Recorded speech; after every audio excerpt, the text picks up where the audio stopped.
Hi, good morning. I am Shamshad Begum, coming from Saligramam. I have completed Diploma in Primary Education, Mother Teresa Montessori Teacher Training Institute. I have already completed in MCOM at Annamalai University. Nutrients அப்படின்னு பார்த்தோம்னா carbohydrate, fat, vitamins, minerals, proteins, water. இந்த 6 nutrients பத்தி இப்போ நம்ம explain பண்ற பார்த்துக்கலாம். Carbohydrate அப்படின்னா என்ன? Carbohydrate are energy giving components of food. அதாவது என்ன நம்ம உடம்புக்கு எனர்ஜி ஆற்றலை கொடுக்கக்கூடியது அப்படி சொல்லிட்டு சொல்லுவாங்க. ஃபார் எக்ஸாம்பிள் இது எதுலலாம் இருக்கு அப்படின்னா எனர்ஜி கொடுக்கக்கூடிய ஃபுட்டு ரைஸ், மைஸ், இப்போ நம்ம அரிசி உணவுகள், மாவு சத்துக்கள் உள்ள உணவுகள் இதுலலாம் என்ன இருக்குன்னா கார்போஹைட்ரேட் இருக்கு. நெக்ஸ்ட் பார்த்தோம்னா ஃபேட் அப்படின்னு பார்த்தோம்னா இதுவும் எனர்ஜி கிவிங் ஃபுட்டு தான். ஆனா என்னன்னா கார்போஹைட்ரேட்டை விட அதிகமான சத்துக்களை கொடுக்கக்கூடியது அப்படி சொல்லிட்டு சொல்லுவாங்க.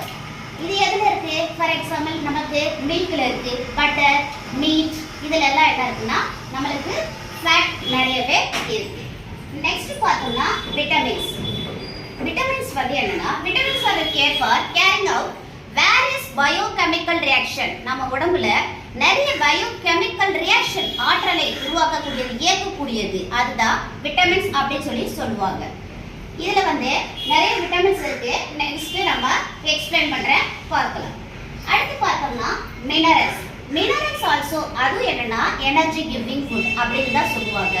அது மட்டும் இல்லாம நம்ம உடம்புல growth வளர்ச்சியை கொடுக்கக்கூடியது அப்படின்னு தான் சொல்லுவாங்க. இது எதுல இருக்குன்னா பச்சை காய்கறி, green leaf vegetables, egg, pulses இதுலெல்லாம் நம்மளுக்கு மினரல்ஸ் நிறையவே இருக்கு. நெக்ஸ்ட் பார்த்தோம்னா புரோட்டீன்ஸ் என்னன்னா proteins are necessary for our growth as well as for regulating various body functions such as digestion. அதாவது இதுவும் நம்மளுக்கு உடல் வளர்ச்சிக்கு தேவையானது. அது மட்டும் இல்லாம நம்ம உடம்புல எல்லா ஃபங்க்ஷனும் நடக்கக்கூடியது, டைஜஷன், அதுக்கு அஜீரணம், அதாவது நம்ம சாப்பிட்ற சாப்பாடுகளை செரிமானம் ஆகக்கூடியது தான் இந்த புரோட்டீன். இது புரோட்டீன் எதுலெல்லாம் இருக்கு அப்படின்னு சொல்லிட்டு நம்ம பார்த்தோம்னா புரோட்டீன் வந்து பல்சஸ், சிக்கன் அதுலலாம் நிறையவே இருக்கு. நெக்ஸ்ட் பார்த்தோம்னா வாட்டர். அதாவது நம்ம எவ்வளவுதான் இந்த ஃபுட்டெல்லாம் நம்ம போதிய அளவு சாப்பிட்டா கூட அடிக்வேட் அமௌண்ட் ஆஃப் வாட்டர், நமக்கு போதிய அளவு வாட்டர் இல்லைன்னா இது எந்த ஃபங்க்ஷனுமே நம்மளுக்கு நடக்கவே நடக்காது. ஸோ ஒரு நாளைக்கு நம்ம 2 லிட்டர் வாட்டராவது நம்ம கம்பல்சரி என்ன பண்ணணும், குடிக்கணும்.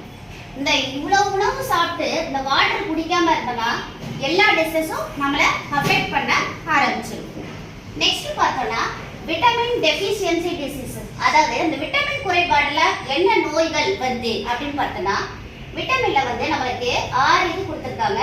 விட்டமின் ஏ நைட் பிளைனஸ், அதாவது மாலைக்கண் நோய் அப்படின்னு சொல்லிட்டு சொல்லுவாங்க. இந்த நோய் வந்து வர ஆரம்பிச்சிடும். இது சரி பண்ணணும்னா நம்மளுக்கு என்ன செய்யணும், ஃபிஷ்ஷோட ஆயில், கேரட், மில்க் இந்த உணவுகள்லாம் நம்ம சாப்பிடணும். நெக்ஸ்ட் பார்த்தோம்னா விட்டமின் பி பெரினா என்னன்னா நம்ம நரம்பு மண்டலம், இந்த நரம்புகள் உடம்புல ஓடுது இல்லையா, அந்த நரம்பு மண்டலம் பாதிப்பு வரும், இதே நோய் வரும். இதை சரி பண்ணணும்னா என்ன பண்ணா நம்ம வந்து அன்பாலிஷ்ட் ரைஸ், மீட்டு இதெல்லாம் நம்ம என்ன பண்ணணும், அது போதிய அளவு நம்ம எடுத்துக்கிறணும். அடுத்து பார்த்தோம்னா விட்டமின் சினால என்ன நோய் வருதுன்னா ஸ்கர்வி அப்படின்னா பல் நோய், பல்ல ஈறுகள்ல ரத்தம் வருது, பல் ஈறுகள் வந்து பலகீனமாகிறது இதெல்லாம் வரும். இதை சரி பண்ணா என்ன பண்ணணும், ஆரஞ்சு, கூஸ்பெரி, டொமேட்டோ இந்த மாதிரி பழங்கள்லாம் போதிய அளவு நம்ம எடுத்துக்கிறணும்.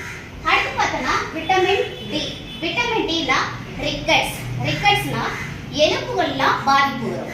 இந்த விட்டமின் டி வந்து நம்மளுக்கு இயற்கையாகவே சன்ரைசஸ்ல நம்ம அதிகமா கிடைக்குது. நம்ம காலையில ஏர்லி மார்னிங் ஒரு 6 o'clock நம்ம போய் எந்திரிச்சு நின்றோம்னா நம்மளுக்கு உடம்புக்கு தேவையான அத்தனை விட்டமின் டி போதிய அளவு நம்மளுக்கு நல்லா கிடைக்கும். அன்னைக்கு ஃபுல்லா நம்ம வந்து ஆரோக்கியமாவே இருக்க முடியும். அது சரி பண்ணணும்னா என்ன செய்யணும்னா மில்க், எக்கு இதெல்லாம் நம்ம சாப்பிடணும். அடுத்தது விட்டமின் இ விஷன் டிடரேஷன், அதாவது கண் பார்வையில குறைபாடு வருகிறது. விட்டமின் இ குறைபாடு கம்மியா இருந்துச்சுன்னா என்ன பண்ணலாம், பார்வை குறைபாடு வரும்.